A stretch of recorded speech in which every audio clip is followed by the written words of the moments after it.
we're going to be talking about. Yes, sir. Send the PowerPoint on our email. Yeah, let's talk about that later, about sending PowerPoint. For now, please take notes and listen to the interpretation of what you are seeing on TV.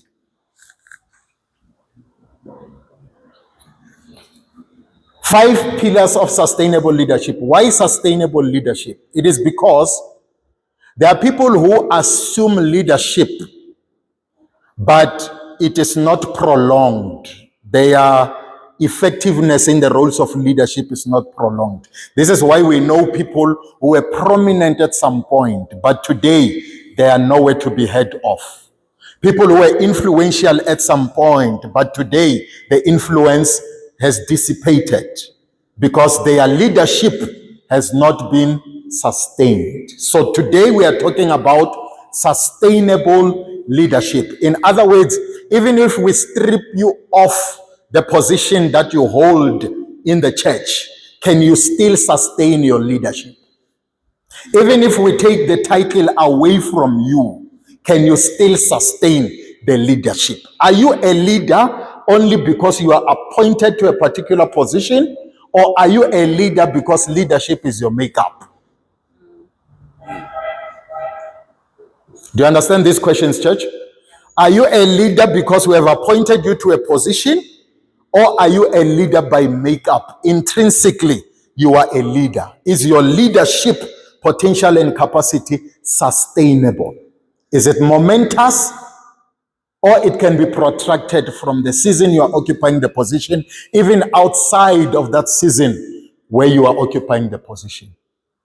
So, God forbid that you become one of the leaders that are only functional because they are placed in a position, but outside of the position you cease to lead. You remember the song that says, brighten the corner where you are? Huh? There is the spotlight and there is the ability to light the spot.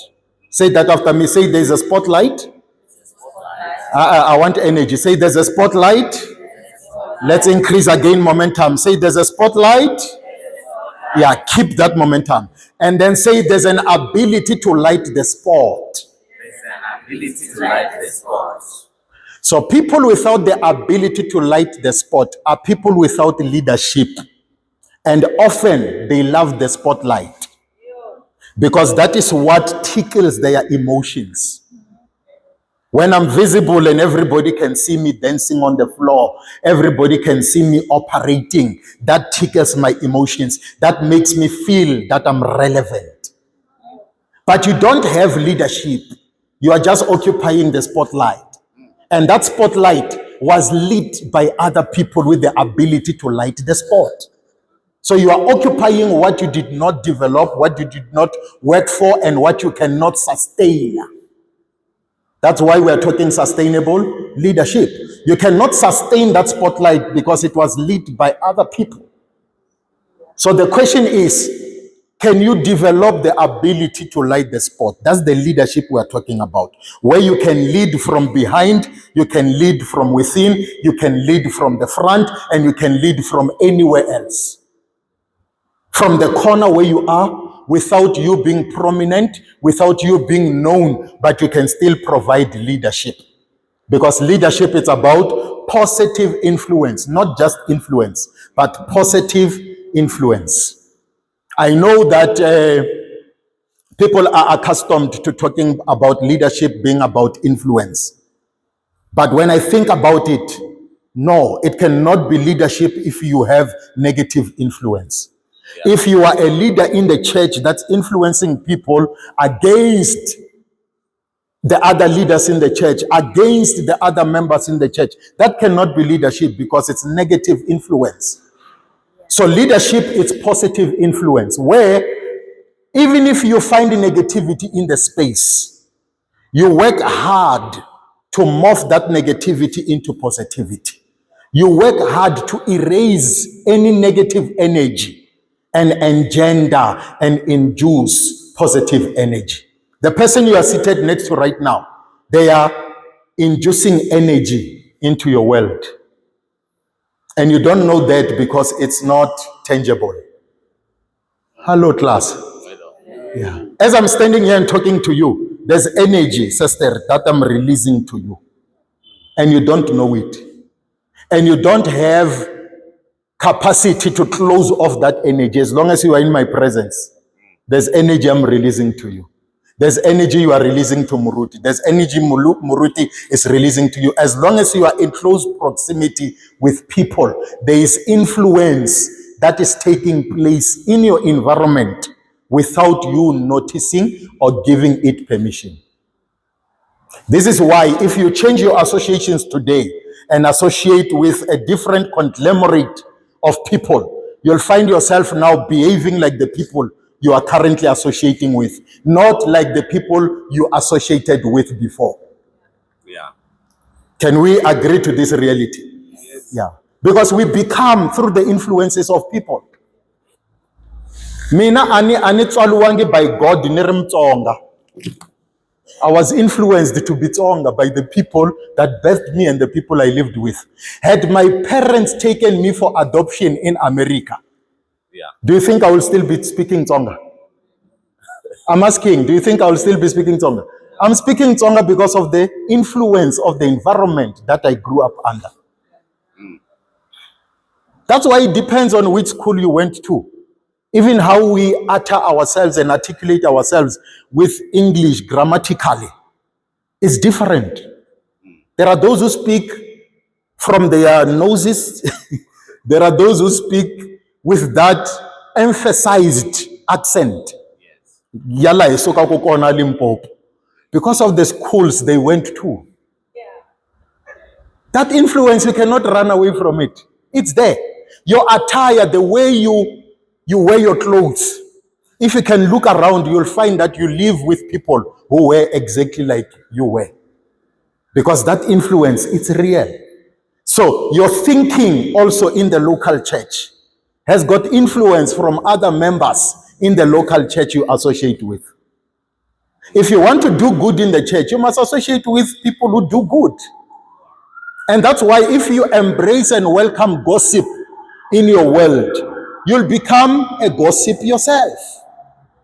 Even though you did not come to church as a gossip, you came to church as an innocent member.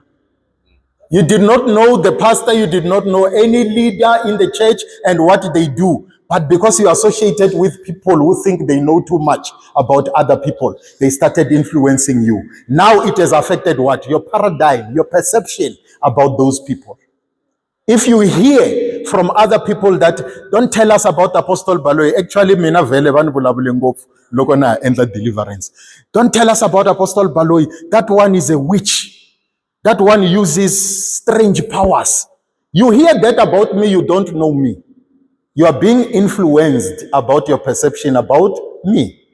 The next time you see me, your perception is informed by what you heard about me.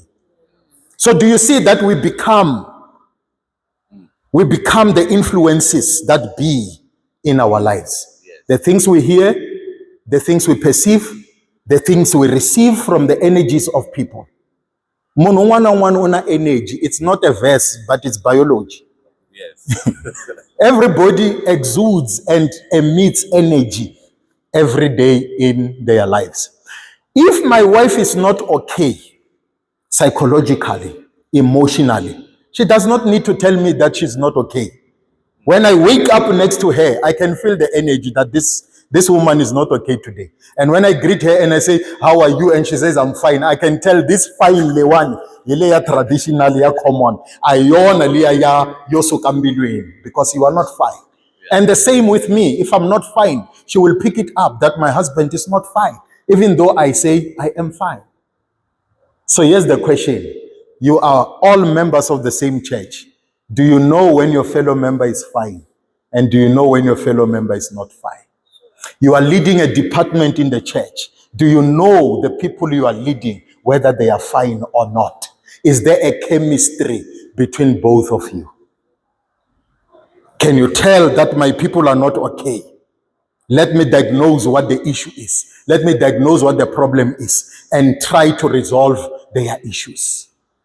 Because you are working with people who are not working with you. They are present but not available. My one phone, when you call a phone and it says subscribe unavailable, if you look at that phone, it's on. It looks like when you call it, it will ring. But when you call it, it says subscribe unavailable because it's present but not available. Ask the person next to you, you are present today, but are you available? Ask them and wait for an answer. You are present here, but are you available? Are you available? Are there investments that you are making into the running of the local church? Yeah. Because your investments will determine the returns that may not be necessarily enjoyed by yourself, but will be enjoyed by everybody else that will come into this church, whether you are there or not. Everybody else that will come through these doors will enjoy the returns from your investments.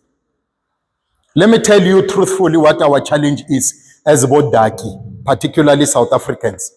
We have entitlement mentality. We feel entitled to things we have not worked for. When your service is needed in the church, you don't want to come and render service, but you want to claim everything about the church to be belonging to you. What is it that you have done? What seeds have you planted to claim the returns? So we have come here today to be reminded that it is not only about occupying positions. Please don't focus on what is flying on the wall there. Get the revelation that I'm saying now. Because unlike Fambis when you know it's in Fambis more. So when you realize that I am in the position in the church, but it's not about being in the position, it's about being effective. From my corner, am I brightening that corner? Because when you brighten the corner, this is what happens. You catch the attention of everybody else that's far away from your corner. You don't have to tell everybody, these are my gifts, these are my talents. You are oppressing me, Muruti, because my talents are not operational. No, brighten the corner where you are until everybody else's attention will be attracted to the light that you are shining in your corner.